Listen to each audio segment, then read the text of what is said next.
बड़ी खबर यूपी के वाराणसी से सामने आ रही है। यूपी के वाराणसी से बड़ी खबर, दाल मंडी में आज दूसरे दिन चला बुलडोजर, 14 मकानों को किया गया जमींदोज। अब तक 120 से ज्यादा मकानों पर एक्शन हो चुका है। पीडब्ल्यूडी के अधिकारी के मुताबिक अब लगातार होगी जमींदोज की कार्रवाई। एक सप्ताह में पूरी तरह साफ होगा रास्ता। यूपी के वाराणसी से इस वक्त की बड़ी खबर आपको बता रहे हैं, जहां दाल मंडी में आज दूसरे दिन भी बुलडोजर चला है। बता दें कि कल 18 मकानों को जमींदोज किया गया था, जिसमें 3 पुराने और 15 नए थे, और आज 14 मकानों को जमींदोज करने की तैयारी है। अब तक 120 से ज्यादा मकानों पर एक्शन हो चुका है।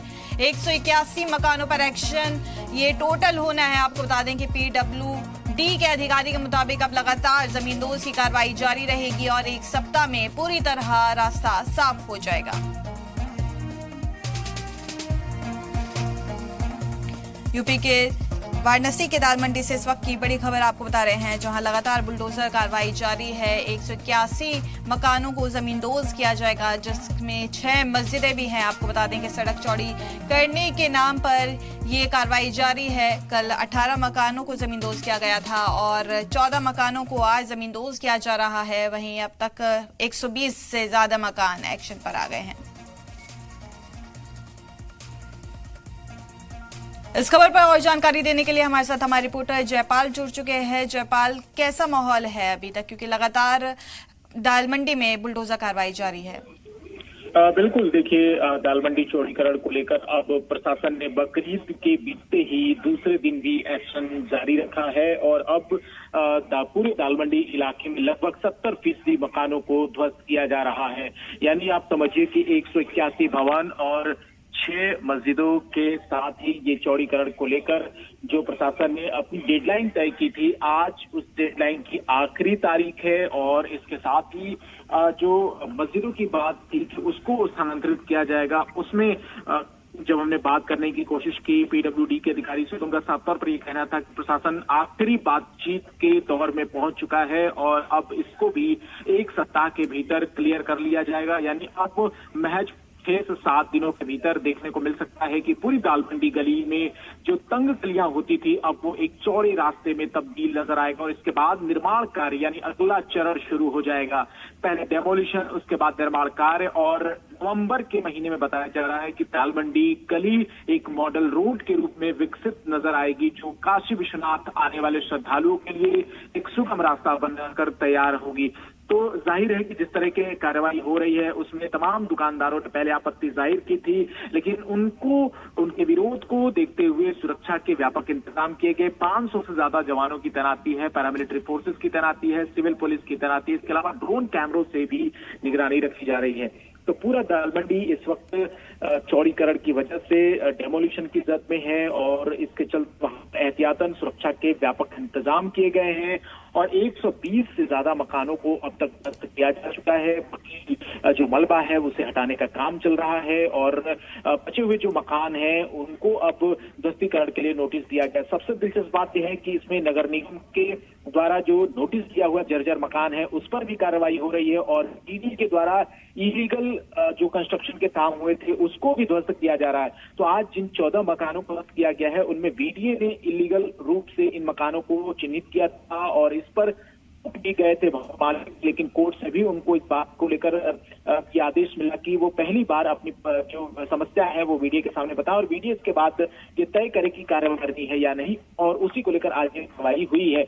तो फिलहाल अभी जो चौड़ीकरण के काम के लिए ये ध्वस्तीकरण है वो अभी जारी है और अब ये लगातार चलती रहेगी और इसके बाद अब अगले चरण की तैयारी शुरू की जा रही है। लेकिन सबसे दिलचस्प बात यह है कि अभी उन 6 मस्जिदों पर सहमति नहीं बन पाई है जिनको स्थानांतरित किया जाना है और प्रशासन ने एक ऑफर जरूर दिया था उनके मुतवल्लियों को कि जिस तरीके से आप चाहते हैं कि दूसरी जगह पर ये मस्जिदें शिफ्ट कराई जाएं वो जगह चिन्हित किया जाए और उसके अलावा अगर मुआवजे की बात होगी तो वक्फ की जमीन पर जिसका मालिकाना हक होगा मुआवजा उनको मिलेगा। ये तमाम बातें हैं जिन पर अभी भी आखिरी राउंड की जो बातचीत है वो चल रही है प्रशासन के साथ। आपने कहा कि 6 मस्जिदों पर सहमति भी नहीं बन पाई है, लेकिन एक हफ्ते में ये कार्रवाई पूरी होनी है, तो इसको मस्जिदों को लेकर पीडब्ल्यूडी के अधिकारी का क्या अपडेट है? देखिए, पीडब्ल्यूडी के अधिकारी ने ये बात बिल्कुल साफ किया है कि कार्रवाई तो होनी है और जो चौड़ीकरण की जद में जितने भी भवन हैं उनको हटाया जाना निश्चित है, लेकिन बातचीत आम सहमति से हो। कोर्ट का भी आदेश आया, हाईकोर्ट ने भी इस मामले में दखल दी कि सभी भवन मालिकों और जितने भी धार्मिक स्थल हैं उनके मुतवल्ली, उनके जिम्मेदारानों से बातचीत हो, आम सहमति बने, उसके बाद ये जो चौड़ीकरण का काम हो वो किया जाए। और इसी को लेकर पीडब्ल्यूडी के अधिकारी ने ये साफ तौर पर कहा भी कि जब तक बातचीत नहीं हो जाती तब तक ये कार्रवाई नहीं होगी, लेकिन फिलहाल अब ये बताया गया है कि ये बातचीत बिल्कुल अपने आखिरी दौर में पहुंच चुकी है और अब ये कार्रवाई जानकारी के मुताबिक 1 से 2 दिन में शुरू हो सकती है और 1 से 2 दिनों में ये देखने को मिल सकता है कि जो वहां पर मस्जिदें हैं उनको हटाने की प्रक्रिया शुरू कर दी जाएगी।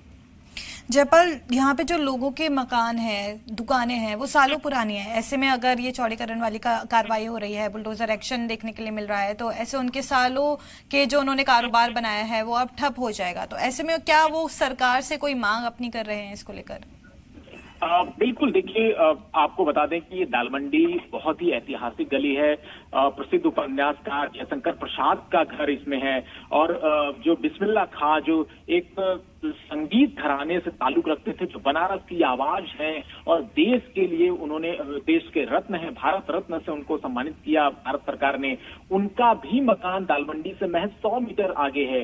इसके अलावा फिल्म अभिनेता गोविंदा के ननिहाल का जो ननिहाल है वो भी दालमंडी इलाके में है। तो आप समझिए कि दालमंडी ऐतिहासिक रूप से कितनी महत्वपूर्ण है और उसको लेकर दुकानदार वहां पर अपनी आपत्ति जाहिर कर रहे थे। उनका ये कहना था कि उनके रोजी रोटी का सवाल है और ये रोजी रोटी उनसे छीनने वाली है, इसलिए उनको प्रशासन कहीं दूसरी जगह पर जो मुआवजा है वो देकर बताए। लेकिन फिलहाल अभी जिनके पास मालिकाना हक है उन्हीं को मुआवजा दिया गया और जिनके पास कागजात नहीं है उनको किसी भी तरह के कोई मुआवजे नहीं दिए गए हैं। ज्यादातर दालमंडी में परेशानी ये बनी है कि लोगों ने वहां पर किराएदार के रूप में सालों तक दुकान चलाया और उसके बाद जो अपनी आजीविका है उसका एक साधन विकसित किया, लेकिन जब मालिकाना हक की बात आई तो कागजात के नाम पर उनके पास कुछ नहीं मिला, जिसके चलते प्रशासन को इस दिक्कतों का सभी सामना करना पड़ा कि उनको मुआवजा नहीं दिया जा सका और इसी वजह से ज्यादातर जो दुकानदार हैं वो काफी परेशान हैं और इसी की शिकायत वो लगातार प्रशासन से भी कर रहे हैं। ठीक है जयपाल, बहुत शुक्रिया इस जानकारी के लिए। आगे जो भी अपडेट आता है तब हम आपसे वापस जुड़ेंगे। बढ़ते हैं अगली खबर की तरफ।